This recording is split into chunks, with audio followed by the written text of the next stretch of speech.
Okay, good morning.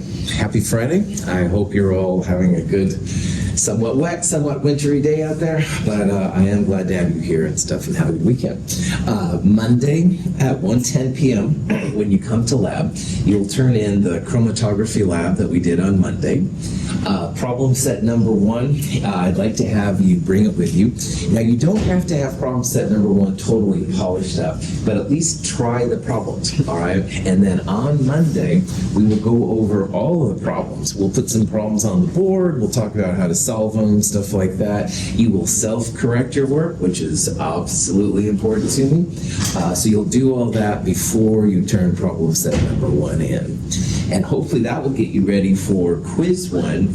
Quiz one will have some questions from problem set number one on it. Quiz one will be show your work. To get an idea what the quiz is like, there's a sample quiz one on our website and in the companion. I encourage you to check it out. The answers to the quiz are given, so you can actually test yourself, see how you're doing, blah, blah, blah. And then also on Monday, make sure that you bring a printed copy of the Lewis Structures in-class lab. This is a lab where there is an in-class version and an online version. Make sure that you grab the in-class version. Sometimes there's a lot of differences, sometimes just a few, but make sure you get the in-class version. We'll knock that out. Any questions on any of that before we start? Okay. I'm going to talk today a lot about how geometry applies to Lewis structures. And on Wednesday, we went through a lot of Lewis structures examples, but Lewis structures themselves don't have any information on the geometry. So you can draw a Lewis structure just about any way you want, and you're fine, all right? So for example, most of my Lewis structures were like top, bottom, left, right, and that's cool. But maybe two would rather do like upper left, upper right, lower left, lower right, and that's fine too, all right? Lewis structures are basically really cool for chemists who can't draw, which is me, and probably some of you, although some of you probably have really cool skills too. So to figure out what they look like in three-dimensional space, chemists use VSEPR, which stands for valence shell electron pair repulsion theory, all right? And you don't have to memorize what VSEPR means or anything like that. But really what VSEPR comes down to is just the fact that electrons, when they get close to other electrons, they repel, all right? And they want to be as far apart from each other as they can. So VSEPR theory, we're going to see pictures that look something like this. Each one of these little globular kind of things right there, that's basically the electrons between two atoms. So you can think of each of these as being like a bonding pair, all right? And this bonding pair wants to be as far apart as it can from this bonding pair.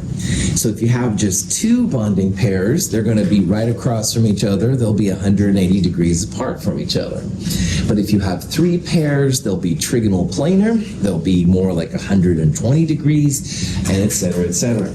So everything we're going to talk about today really comes down to the fact that those electrons just want to be as far apart from each other as they can. I also want to highlight a handout today, which is going to be super important for you coming up. And you really, really, really should have a paper copy, not a digital copy, but a paper copy, because you're going to use it. You'll take it out different times to use it. A lot of names, a lot of answers in this thing. It's called the Geometry and Polarity Guide. And it's about 4 or 5 pages long. There's quite a bit of stuff. But we're going to see lots of names for these geometries and also talk about polar and bond angles and stuff like that, and I have tried really hard to incorporate as much information in the Geometry and Polarity Guide as possible. So if you have the companion, you've already got it. If you don't have it, you can get it from the website, but you really, really, really should have a physical paper copy of it, because you want this right there as you go through the problems. Any questions, any of that? Okay, so what we're going to do is go through examples of how these electron pairs, which are essentially just bonding pairs, try and get as far apart from each other as they can. Beryllium difluoride is actually a molecule which exists, and in The molecule itself, beryllium, is the center, and the fluorines are on the outside.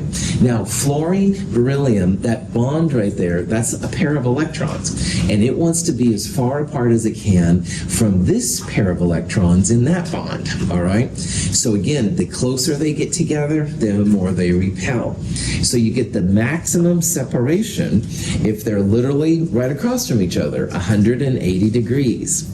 So if your central atom has only two pairs around it, they're always going to be linear. They'll be 180 degrees apart from each other.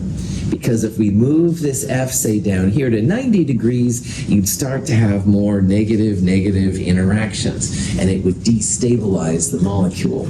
Mother Nature's all about taking the lowest energy part possible, and so in this kind of case, 180 linear is the way to go. Now, when you have three bonds around it, which is even more common than two, honestly, then they also want to be as far apart from each other as they can.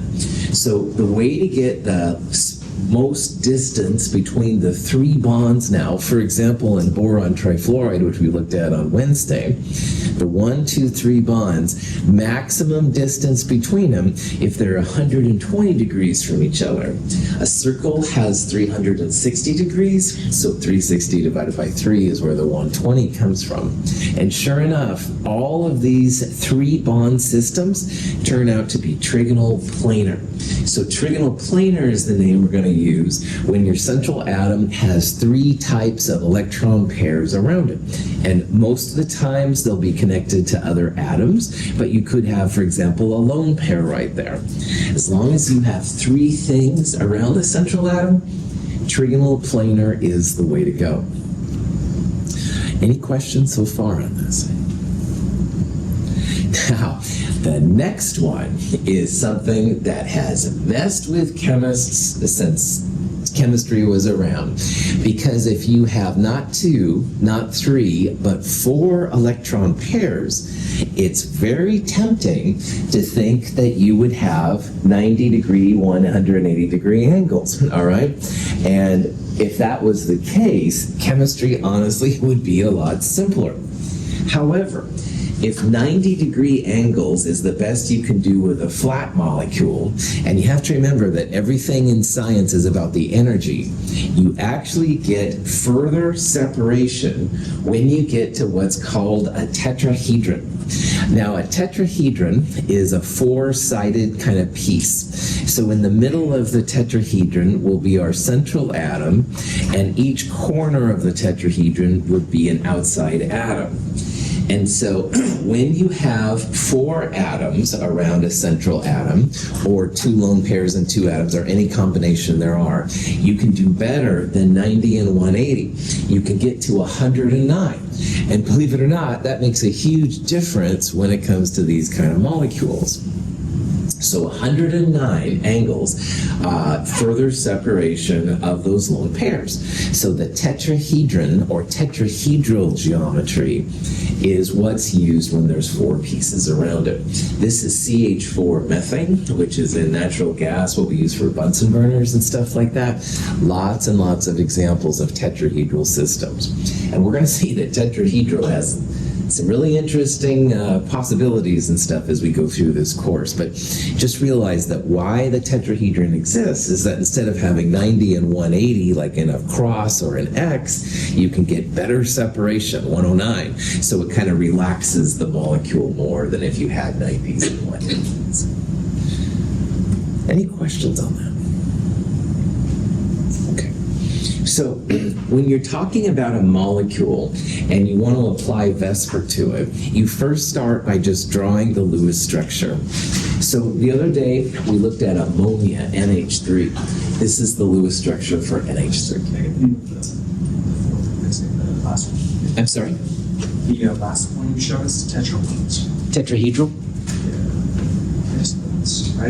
So, Bradley, get the notes for these processes, and you don't have to write all this stuff down, man.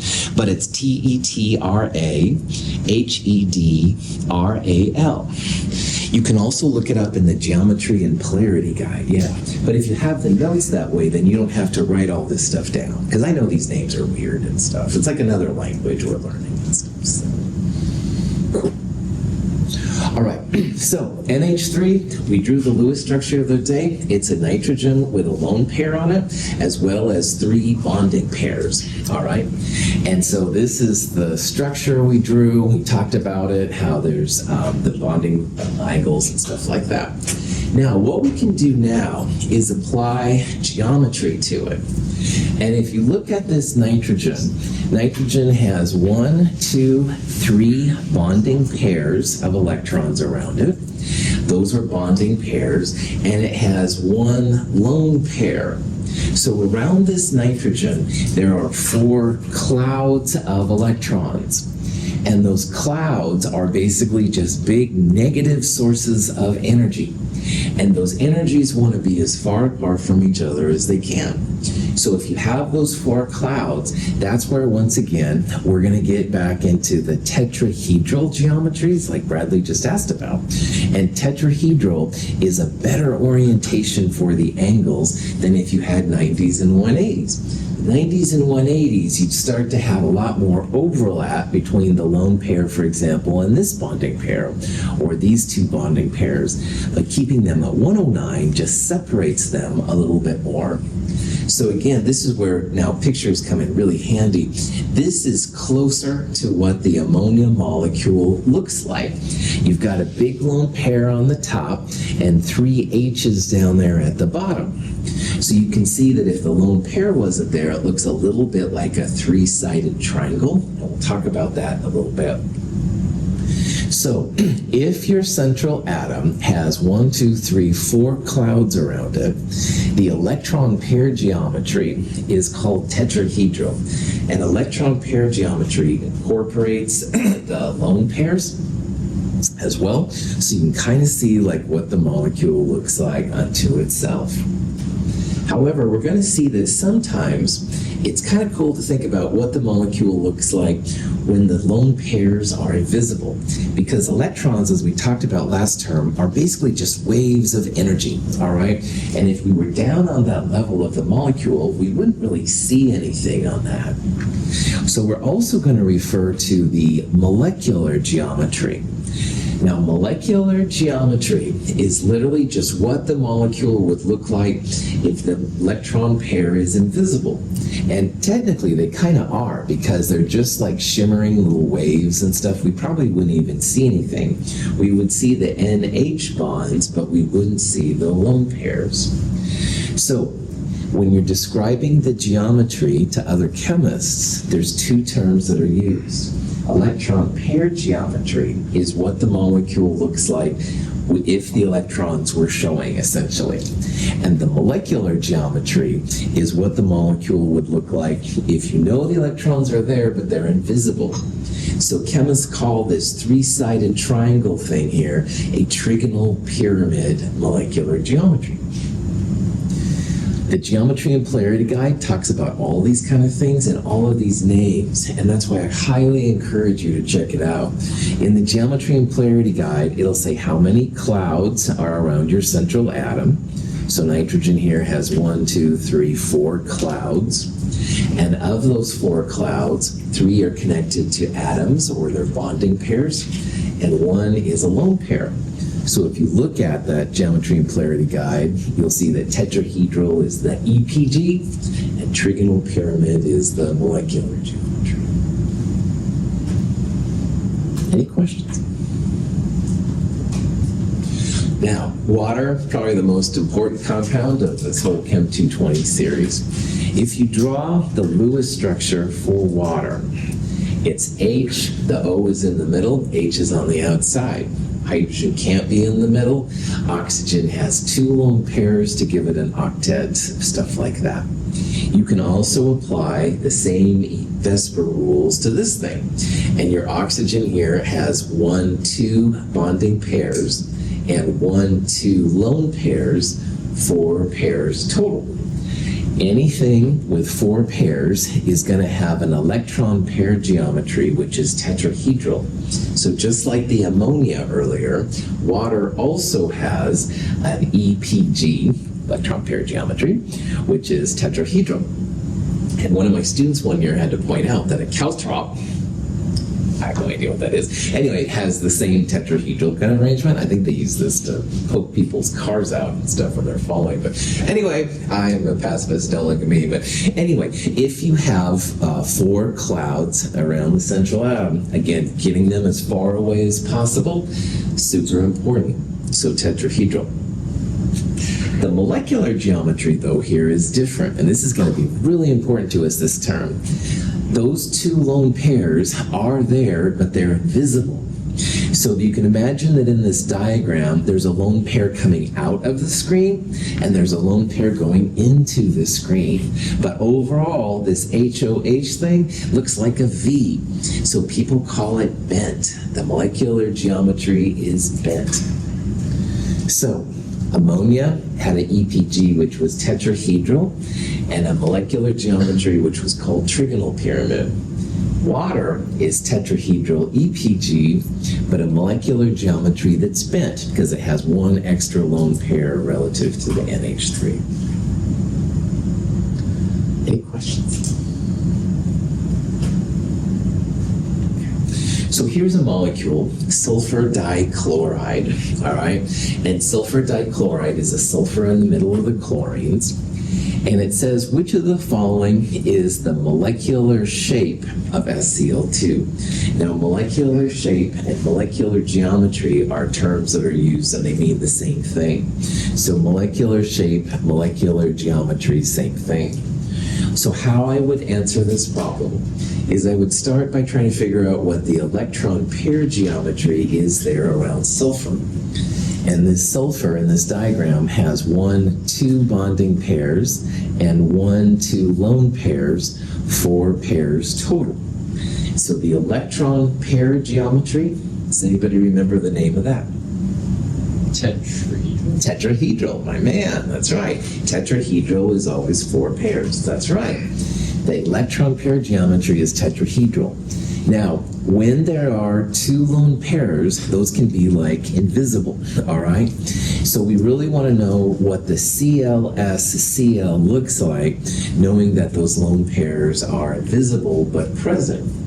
And this one looks exactly like water, all right? Because water had 2 lone pairs and 2 bonds to hydrogen. This has 2 lone pairs and 2 bonds to chlorine.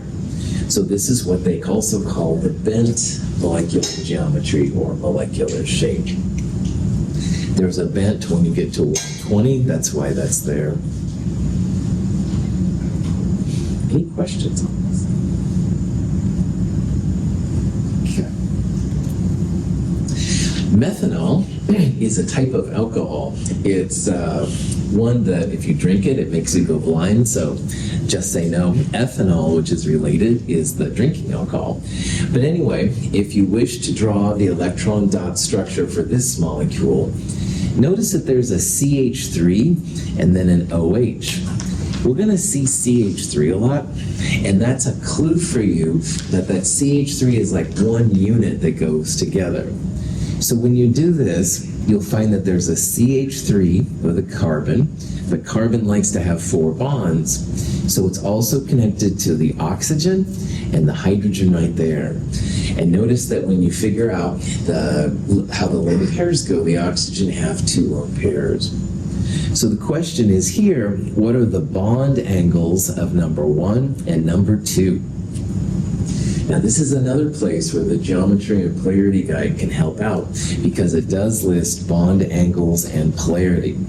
But the punchline of this problem is that anything that's tetrahedral, it's going to be 109 degrees. Now if you look at this drawing, it looks like everything is 90 degrees or 180 degrees.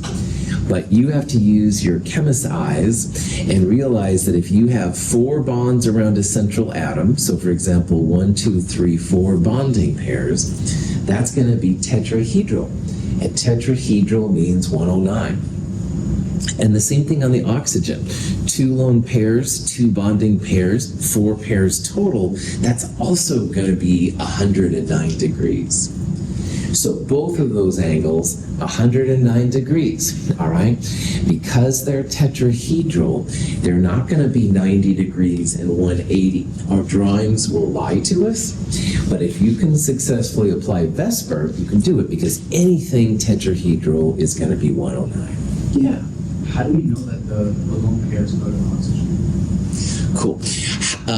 On Wednesday, we talked about how the atoms really want to have an octet, which means, for example, 1, 2, 3, 4 pairs, and each of those is 2 electrons, would be 8. So when you figure out the total valence electrons, you've got 2 sets of them left over, and oxygen initially only has the 2 single bonds. So oxygen needs to have an octet 4 pairs. So this oxygen has 1, 2 lone pairs, 1, 2 bonding pairs, 4 pairs, which would be 8 electrons around it. Isn't H also an octet though? Hydrogen only needs 1 bond, all right? Hydrogen only has 1 proton, so actually hydrogen is totally perfect with just a single bond. You could do a formal charge analysis, and you'll see that all the atoms in here will have formal charges of 0, and zeros are just the most stable version of the atoms, yeah. But you brought up a good point to remember. Hydrogen just needs 1 bond to be happy, and it's good to go. But almost everything else needs at least an octet to make it happen. Good question. Other questions? Okay. This molecule is called acetonitrile. It's got that CH3, which we'll call a methyl group eventually, but it also has a CN. Now, we just talked about the crazy octets, all right? This carbon has 1 bonding pair here and a triple bond, and this is like 3 pairs of electrons. So this carbon has 3 pairs plus 1 pair, 4 pairs total. It's also got the octet. And this nitrogen has 3 pairs and a lone pair. So as long as they have 4 pairs around them, they're usually pretty cool. So the best way to draw this molecule is with a triple bond. And I wanted to talk about this example because double bonds and triple bonds are like one big cloud. It's not 3 bonds. This is like one big cloud right here. So when you're figuring out the bond angles for this carbon, angle number 2, you've got 1 single bond and 1 triple bond. And each of those is like one big cloud. This isn't 3 clouds, it's just one big cloud. And a double bond would be one big cloud as well. So the first one is tetrahedral, classic carbon, 1, 2, 3, 4 bonds. They want to be as far apart from each other, no problem. But this carbon right here, it's got a triple and a single, and this counts as like one big cloud. So 1 cloud, 2 clouds want to be as far apart from each other as they can, 180 degrees there. So if you see a double or a triple bond, those aren't 2 and 3 clouds, they're just one big cloud. And we'll talk about this more in the next chapter, why that's the case. But just when you're thinking about it, one big cloud. Okay. Now, these examples so far have all been up to a tetrahedral arrangement. And again, in Chem 104 classes and stuff, that's really all you need. But here in the big kids classes, sometimes we do go beyond the tetrahedron. And as we saw on Wednesday, some atoms can go under the octet. Boron, beryllium, aluminum are the best examples. And anything in the 3rd period and higher can go beyond the octet, have 5 or 6. So on Wednesday, we saw that anything in the 3rd period, which goes from sodium over to argon, and higher, which means the bigger atoms, not the littler atoms, anything in there can have more than 4 pairs. So we'll see what's called an expanded valence. Now, for the ones under 4 pairs, like boron, those aren't too big of a deal. This one right here has 1, 2, 3 pairs around it, and those pairs want to be as far apart from each other as they can. So this leads to what's called the trigonal planar. Sometimes it's called planar trigonal, but that's usually not appreciated as much as trigonal planar. They just want to be as far apart from each other as they can. Remember, the Lewis structures won't show anything about the geometry. So you can draw them like I have here with like 180 and 90 degrees. Just realize that's just a Lewis structure. This is really what the molecule looks for. It's flat, it's got 120-degree angles, pretty chill. So again, if you're a person that can draw, you won't have any problems with this. But if you're like me, and honestly pretty dysfunctional when it comes to drawing anything, Lewis structures are nice because you can draw them like this and then intend for them to be like this via VSEPR. Now, if you have 5 or 6, you have to do According to VSEPR theory, the valence pairs surrounding an atom move to positions that minimize their repulsions. This is tetrahedral, 109, 109.5 is fine. When you have a 5th one, you have a different kind of orientation called a trigonal bipyramid. And if you go to 6, which is as high as we're going to go, you get to what's called an octahedral arrangement of things. So we're going to look at some chemical systems with 5 or even 6 clouds around it. And it's the same kind of rules, it's just we've got some new kind of terms to deal with and stuff like that. And I know that somebody in here is thinking about, well, okay, we have 7 pairs around it, and the answer is yes. All right. We won't look at that in Chem 222, but in certain classes, yeah, you can have 7 and even 8 pieces around the central atom, but it's more rare, it's more for metals and stuff like that. If you have 5 pairs around the central atom, now you can no longer have the tetrahedron per se, but all of those pairs want to be as far apart from each other as they can. And this leads to what's called the trigonal bipyramid. Now the trigonal bipyramid is like the trigonal planar. In the middle right there, that's just a flat group of 3. They're all 120 degrees from each other. But the trigonal bipyramid also has an atom on the top and on the bottom. And that's what makes this a little bit strange. So when it comes to the trigonal bipyramid, you've really got to focus on these 90-degree angles as well as the 120 in the middle part. And there are quite a few of these little guys running around and stuff, so it's just something to think about. But again, the geometry and polarity guide will help you with the names and figuring out angles, stuff like that.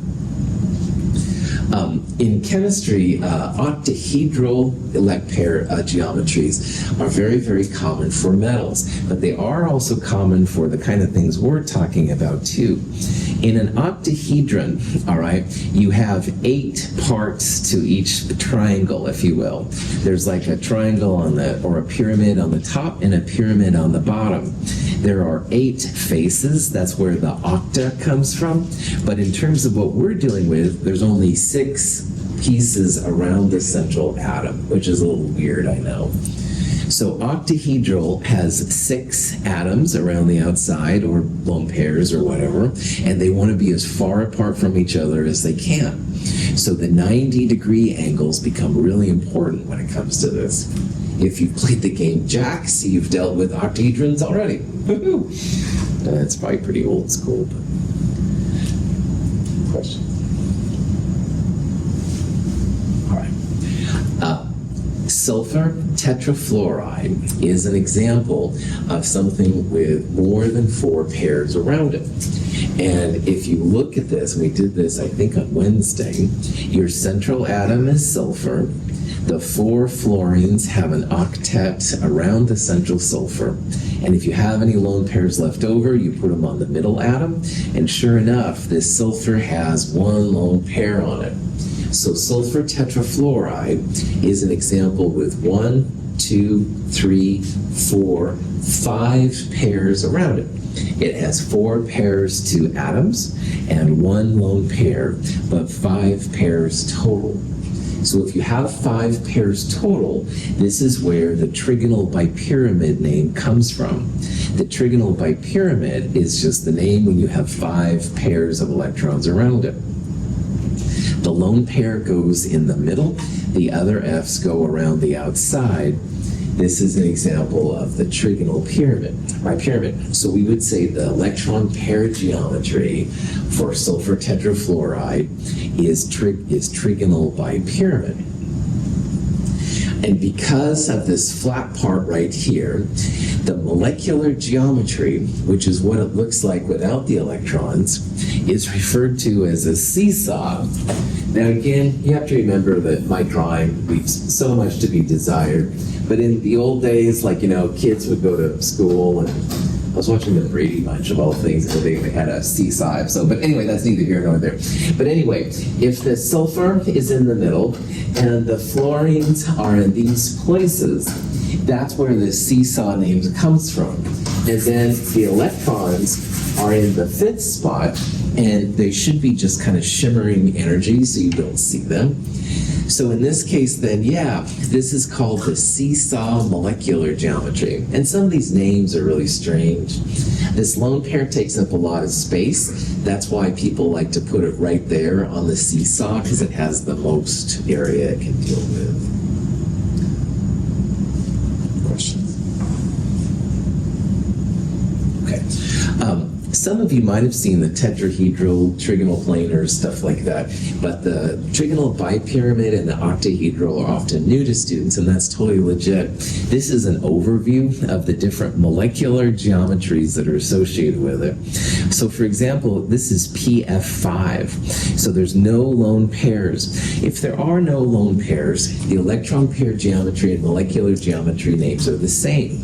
So this would also be called trigonal bipyramid for the molecular geometry. But if you have one lone pair, like the SF4 example we just saw, then it has a different name. So this would be seesaw, and there's T-shaped, et cetera, et cetera. Same thing down here. Octahedral would be if you have all atoms around it. If you take away one atom and put a lone pair, it's referred to as square pyramid or square pyramid. And if you take away 2, then there's square planar, stuff like that. Again, geometry and polarity guide will help you with these kind of things. So, on quizzes and exams, you can have a page of notes with you, all right? And these kind of things would be the things I would put on your page of notes if they're not real familiar with you. You can start with tetrahedral, EPG, and then put the different molecular geometry names, stuff like that. Here's a question. It says a molecule has 5 electron clouds, and the molecular geometry is linear. So let me kind of draw a picture here of what that means. First of all, if it has 5 clouds, then the trigonal bipyramid, which has a trigonal planar in the middle and a 1 on top and the bottom, it says that the molecular geometry is linear. If a species has a linear geometry, what's going to be the bond angle for it? 180, that's right. Now the only place in this molecule that you can get a 180 is top to bottom, all right? So you've got some kind of atoms there, X, and the central atom here, I'll just call Y, is going to be there. So if you're going to have a linear molecular geometry, you're going to have 180 degrees. And that must mean then that the other positions here are all lone pairs. So in this particular example, the only way that you can have a linear molecular geometry is if there's atoms above and below the trigonal bipyramid. That means that these guys in the middle are going to be lone pairs. So this is going to be a 3 lone pair system right here. These are the kind of questions that you can start thinking about when you learn about how these molecules. Questions? All right. We're going to change subjects now a little bit and talk about how strong bonds can be, all right? And on Monday, when we talked about the rule with ionic bonds, we talked about how a single bond is strong, but a double bond is stronger to +2, -2, and a triple bond is stronger yet, Coulomb's law. And there's something very similar when it comes to organic compounds like this. Notice in this molecule, which is acrylonitrile is the fancy name, we have single bonds, a double bond, and even a triple bond. So when people talk about bond orders, if it's a single bond, it just has a bond order 1. So single bond literally means that there's one bond between the two atoms. And if you have a double bond, like over here, that would be a bond order of 2. So bond order 2 means double bond order 1 means single bond. And you can probably imagine then that a triple bond would be a bond order of 3. So first of all, when people talk about bond order, it's literally just the number of bonds that connect those two atoms together. And so if you have a single bond order 1. This would be a bond order 1, this CH, and this one would be here too. However, if you have a double bond order 2, triple bond order 3. So in this molecule, formaldehyde, it says, what is the carbon-oxygen bond order? Well, if you look at this structure, what kind of bond is this? Is it single, double, or triple? Double. Nice job. Yeah, Kevin, well done. It's a double. There's 2 lines connecting those atoms together. 2 lines represents a double bond. 2 lines also then refers to the bond order. So this would have a bond order of 2 because there's literally 2 bonds connecting them together. Okay. Questions on that? The only time that bond order gets a little weird is if things begin to resonate. So this is an example of the nitrite ion. And nitrite has a double on one side, double bond O on one side, and a single bond. But as we saw yesterday, double bonds could be on the left and they could be on the right. So when there's no energy difference between them, then they resonate. They go back and forth, back and forth. So if you have a resonating structure and you want to figure out the bond order, it's not like you have a double bond and a single bond, because in the next moment you'd have a single and a double. They kind of flip back and forth on you. So how chemists figure out bond order is if you have a resonating structure, you take the total number of bonds. So there's 2 right there and 1 right there, 3 pairs of electrons, 3 bonds. And you divide them by the number of places they can go. So those 3 bonds can go to the left-hand side or the right-hand side. There's 2 places they can go. So we would say that the bond order is 1.5 for this particular molecule. This doesn't happen a lot, okay? But when resonance happens, it reminds the chemist that you have more than a single and less than a double bond. And that'll be kind of cool for us here in a little bit. But most of the time, double bonds are 2, single bonds are 1, triple bonds are 3. Okay. Now, bond orders are really cool when you want to figure out the energy and the length of bonds. And these are very relative kind of scales and stuff like that, but it is kind of cool. In this picture right here, there's 2 types of values. This is a picometer, and a picometer is just an incredibly small length, all right? And it's saying that the carbon-hydrogen bond length is 110 picometers. We will use picometers in a later part. Sometimes you'll see angstroms. Angstrom is the cool A with the circle on top that nobody knows where to find it on the keyboard. But anyway, these are just really small parts. These numbers right here are kilojoules. And in Chem 221, we figured out like enthalpy and stuff like that. And those values were usually in kilojoules or joules. So it's a type of energy to break the bond. Now, why this is important is because bond order is directly related to the bond energy. So, for example, if you have a single bond, that takes some energy to break up. But a double bond would take up even more energy to break up than a single bond. And if you had a triple bond, that would take the most energy of all. So in this molecule here, we have a bond order 2, a double bond, and a bond order 1, a single bond. And it takes more energy to break up the double bond than it does the single bond. And that's kind of a cool thing to know as a chemist. But the other thing is that the bond length is inverse to the bond order, all right? And so, for example, let's say I haven't seen Kevin for a while. Kevin, how you doing? I shake his hand. Kevin, how you doing, man? And I double handshake him. I'm going to step closer to him because I'm like so glad to see him. And then I'm not going to do it, but Kevin, I haven't seen you in a long time. And I give him a big hug, all right? Sorry, a long separation here. Don't want to cause any, problems or anything. But anyway, that would be like me getting even closer to Kevin. So a triple bond is like a big hug, all right? And Kevin, double bond would be like 2 handshakes. And Kevin, what's going on, would be like a single handshake. So literally, I get closer to Kevin as I go through these stages, right? I haven't seen you forever. Kevin, what's going on, man? All right, dorky explanation of all time. So why this is important, all right? Bond order 1, single bond order 2, double bond, all right? Bond order 1 is going to be further than bond order 2. These are like, hey, what's going on? Hydrogen, oxygen, how you doing, man? All right, stupid, but shorter. All right, now, the atoms themselves have a little bit of a factor. So you can see here that even though this is a single bond, it's shorter.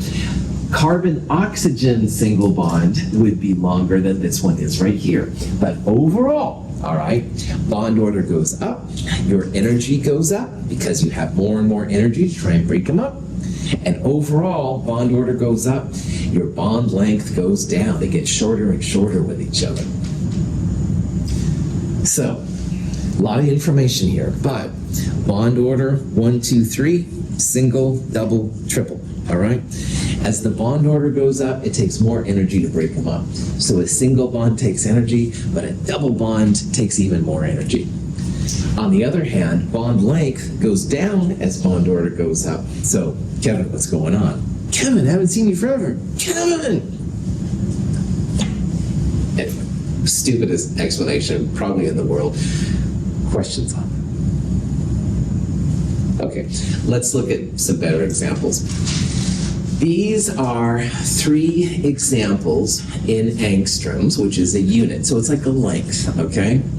But why this is cool, these are all referencing carbon-oxygen bonds.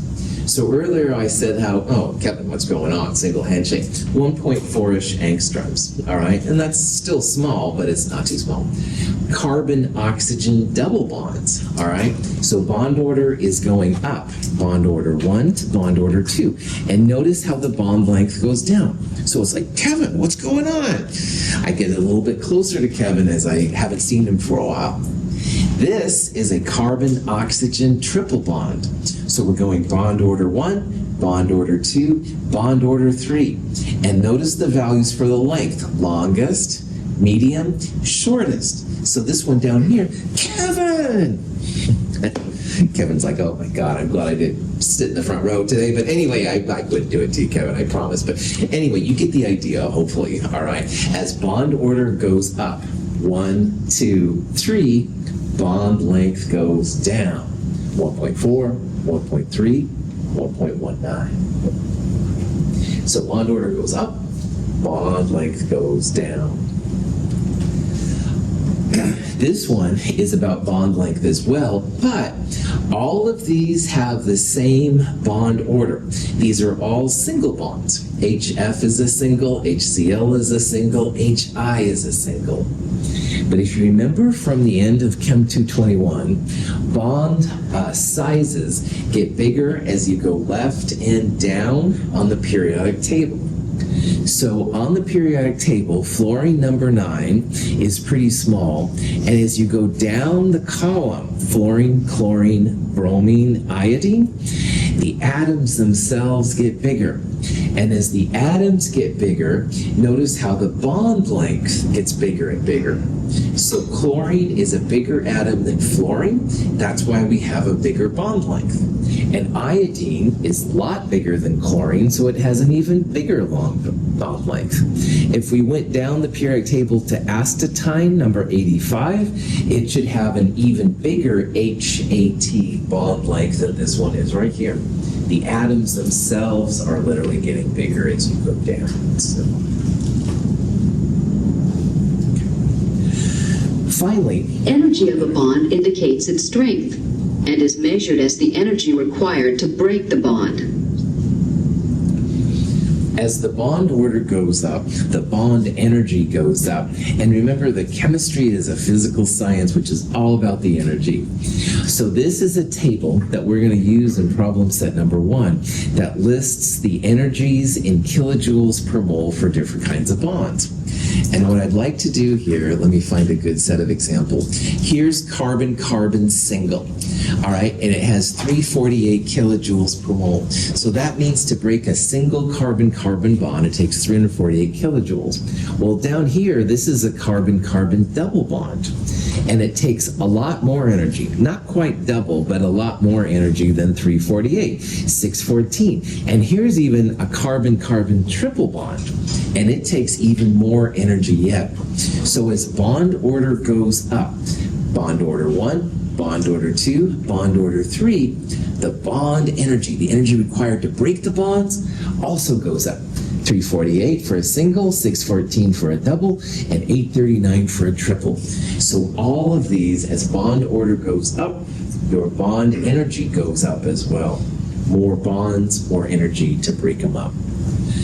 Now, none of these are numbers that you would have to memorize. I would give you all of these numbers. However, it is really helpful to know that as you have more bonds, it takes more energy to break them up. That can be kind of helpful. Questions? Okay. So here's some examples of some oxygen compounds. Oxygen-oxygen double bond has a bond length 121 picometers, which is pretty small.